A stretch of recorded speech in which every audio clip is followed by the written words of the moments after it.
U.S. Congress, the legislative branch of the federal government, is a bicameral legislature, meaning it is made up of two distinct chambers, the House of Representatives and the Senate.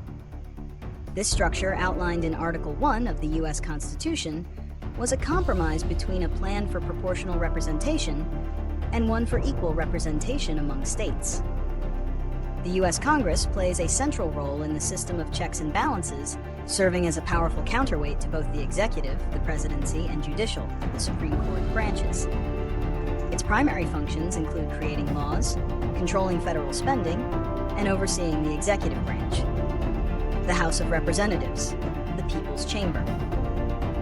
The House of Representatives is designed to be more directly responsive to the will of the people. Its 435 voting members are elected to two-year terms and are distributed among the states based on population, with each member representing a specific congressional district. This proportional representation was a core principle for the larger states during the Constitutional Convention. A key aspect of the House's design is its direct connection to the electorate. All members are up for re-election every 2 years, which theoretically keeps them closely attuned to the public's immediate concerns and opinions. The House holds several unique powers.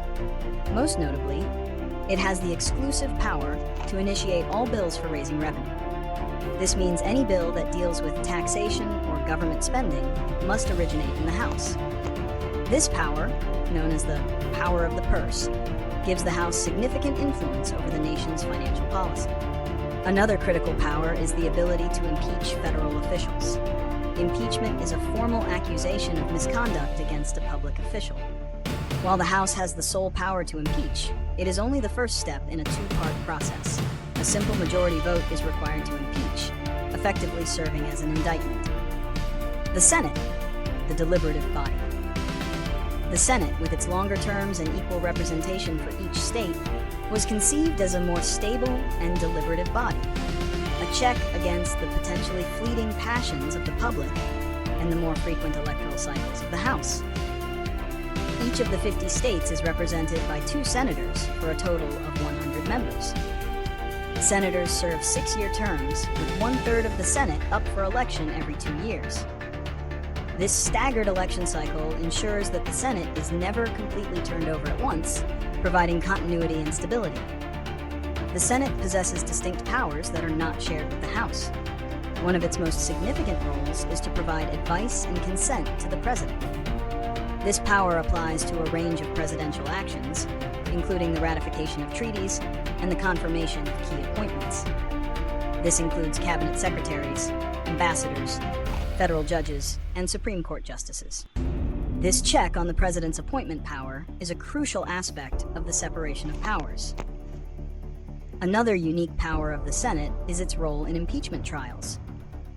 After the House votes to impeach an official, the Senate conducts the trial.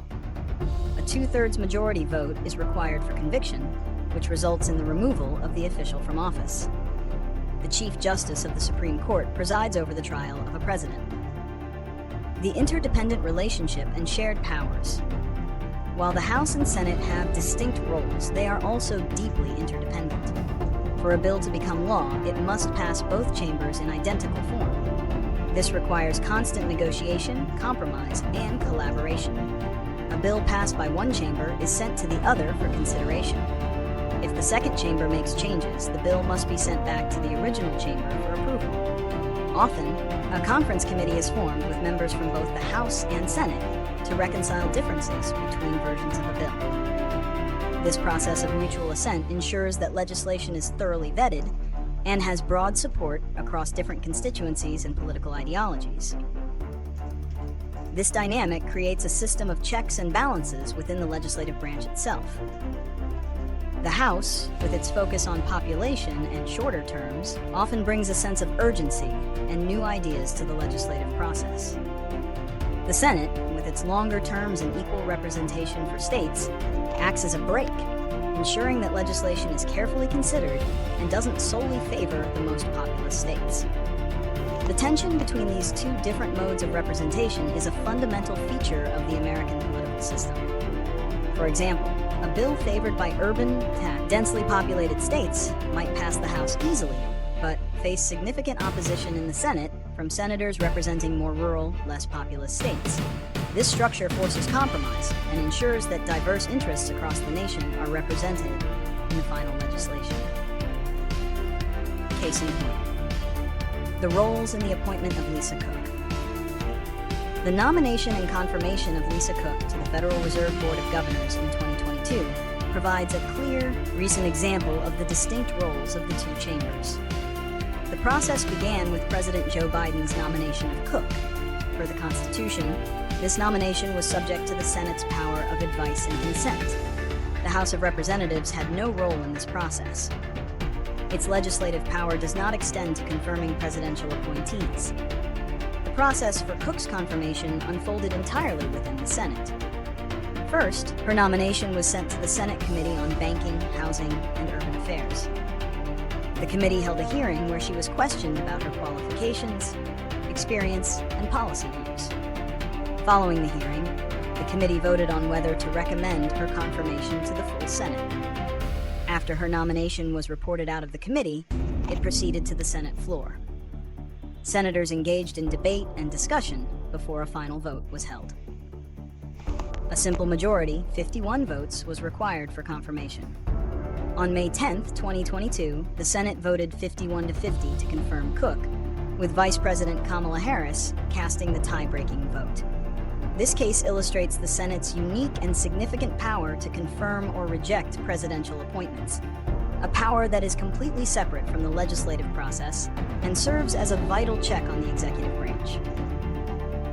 The firing of Lisa Cook mentioned in the prompt is a factual error.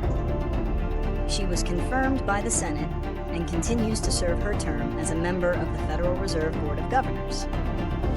The only way she could be removed is through impeachment by the House and conviction by the Senate, a process that has not been initiated.